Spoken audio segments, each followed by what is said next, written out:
Olá! Eu vou falar sobre o planejamento previdenciário para os profissionais dentistas.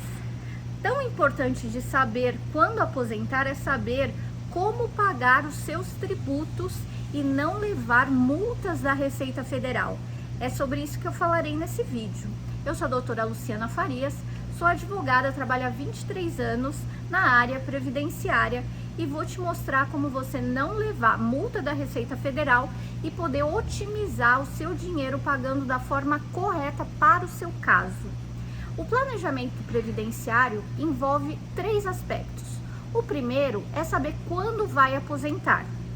O segundo é saber como pagar o INSS para conseguir essa aposentadoria e pagando de uma forma certa, que você pague da forma correta. E a terceira é, e se você precisar de uma renda além daquela do INSS, como você pode obter essa renda extra? Eu vou começar pelo segundo aspecto, que é a forma de pagamento correta. Como assim forma correta? Existem várias modalidades de pagamento e existe uma que é melhor para o seu caso. É sobre isso que eu vou falar. Eu quero partir da premissa que pagar INSS é obrigatório. O INSS é uma contribuição social que é um tributo, ou seja, todo aquele que trabalha e ofere renda tem a obrigatoriedade de pagar essa contribuição social. Então, não é uma opção, tem que pagar. Só que esse pagamento, falando aqui para profissionais liberais que não sejam PJ, que não tenham constituído uma pessoa jurídica. Então, dentistas que não têm pessoa jurídica ainda, é para vocês que eu vou falar nesse momento. Existem 2 formas de pagar o INSS. Uma delas é 11% sobre um salário mínimo. Quando se paga o INSS sobre um salário mínimo, a alíquota, a porcentagem que tem que se pagar é 11%. No entanto, quando se paga 11% de um salário mínimo, a aposentadoria será apenas no valor de um salário mínimo.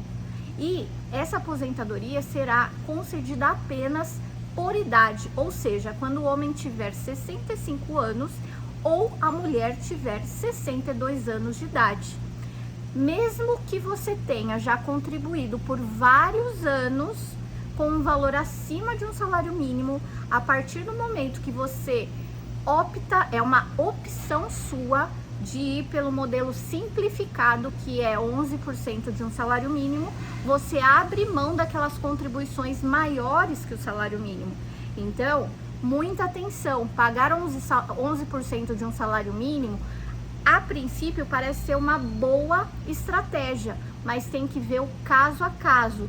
Se você já tem mais de 10 anos, por exemplo, contribuído com valores acima de um salário mínimo, não é uma boa estratégia você ir para o plano simplificado pagando 11% de um salário mínimo. Aí entra a importância de fazer um planejamento previdenciário, que é justamente fazer os cálculos de como está a sua situação de trás até o momento atual e pegando esses cálculos, pegando as contribuições que você já fez para o INSS e verificando daqui para frente, para ter uma aposentadoria mais vantajosa e considerando o pagamento das contribuições de forma mais baixa que seja possível no seu caso, como que seria esse cálculo, mostrando para você o quanto pagar por mês e o quanto você teria de valor de aposentadoria. Então esse é o plano simplificado. Então pagar 11% de um salário mínimo é possível desde que você não trabalhe com convênio. Então dentistas que trabalham com convênio, ele não tem a opção de pagar pelo plano simplificado, que é 11% de um salário mínimo.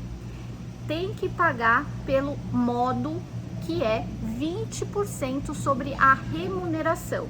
Então, passamos do plano simplificado agora para o plano que é 20% da remuneração para todos os outros casos. No caso de pagar 20% sobre a sua remuneração, ela é até o teto do INSS, que é em torno de R$ 7.500. Se você ganha mais que esse valor, você vai pagar até o teto do INSS. O que é importante aqui? Esse valor a gente faz um cálculo para verificar se compensa você pagar 20% sobre o teto, ou sobre o valor da sua remuneração se for abaixo do teto, ou 11% de um salário mínimo. Tudo isso vai levar em consideração as contribuições que você tem daqui para trás. Porque se você tiver poucas contribuições, muito provavelmente compense o plano simplificado, a não ser que você trabalhe com convênio e não tenha essa opção. Agora, tendo essas informações, você sabendo a melhor forma de pagar a sua contribuição, a gente vai para um segundo aspecto, que é saber qual é a melhor aposentadoria para o seu caso. Tendo essas informações, a gente consegue te falar que você vai aposentar em tal ano com X valor. E aí a gente faz simulações mostrando para você qual o valor e qual a data da sua futura aposentadoria. O terceiro pilar de um planejamento previdenciário é a parte de seguro e previdência complementar. Muitas vezes você tem uma renda de 12 mil, de 15 mil ou mais e uma remuneração, uma aposentadoria em torno de 5 mil reais, que é a média do que a gente tem de aposentadoria para profissionais da saúde, dentistas, médicos, até um pouco a menos que isso. Você vai me falar, esse valor é muito pouco, ele não vai custear minhas despesas básicas. E aí é onde a gente precisa pensar numa previdência complementar. Nessa previdência complementar, a gente vai verificar qual é a sua renda mínima que você precisa para suas despesas básicas, para aí a gente fazer essa complementação de aposentadoria, bem como pensando numa eventual doença ou acidente, aí a gente pensa num seguro de acidentes pessoais, um seguro de vida, para que se acontecer alguma coisa, uma doença ou um acidente, você precisar parar de trabalhar, você tenha uma renda além da do INSS, para que você consiga custear as suas despesas mensais. Então, pensando nesses três aspectos, como pagar INSS, a parte da aposentadoria, a parte da previdência complementar, a gente faz esse estudo e te apresenta. E tem prazo, quando que é bom eu fazer um planejamento previdenciário? O ideal de ter um planejamento previdenciário é logo quando começa o primeiro emprego, quando sai da faculdade, por exemplo. E aí, para você saber como pagar o INSS. Quando você sai da faculdade e vai trabalhar em outras clínicas ou vai montar a sua clínica ou consultório, para você já desde o início fazer de forma correta.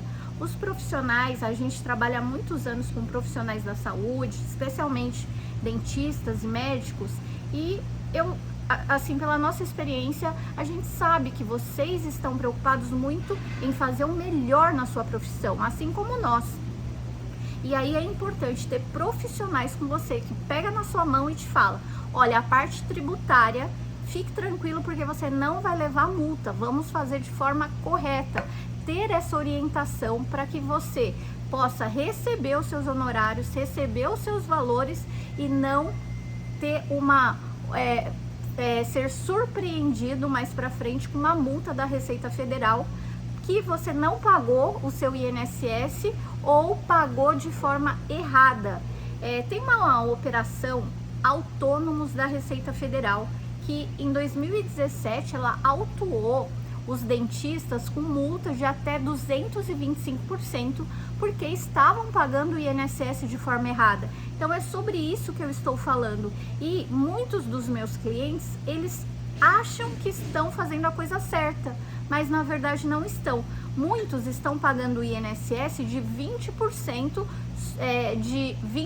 sobre um salário mínimo. E isso está errado.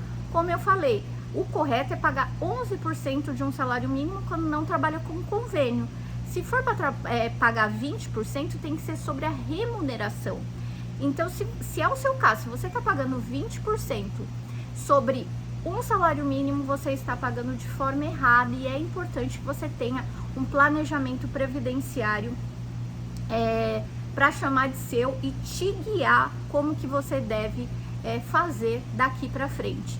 E para encerrar esse vídeo, eu quero deixar uma informação extra aqui para os profissionais dentistas, que é exclusivo dos profissionais dentistas, que os profissionais, dentista, tanto pessoa física quanto pessoa jurídica, pode descontar 40% do valor que gasta dos equipamentos, dos utilitários do seu dia a dia no valor da contribuição social. Então, por exemplo, se você gasta 20 mil reais, se o seu custo é 20 mil reais, mas desses 20 mil reais, 40%, ou seja, 2, 4, 6, 8 mil reais, você pode descontar para não pagar a contribuição social.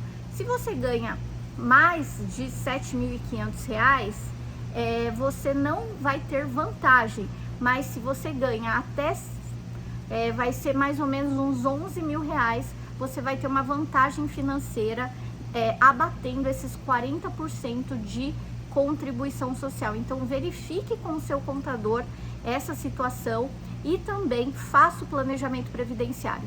A gente trabalha em conjunto com os contadores, então não é porque tem um contador que não pode ter um advogado e vice-versa. A gente trabalha em conjunto a gente orienta na parte específica previdenciária, e com esse parecer que a gente emite no planejamento previdenciário, você leva ao seu contador.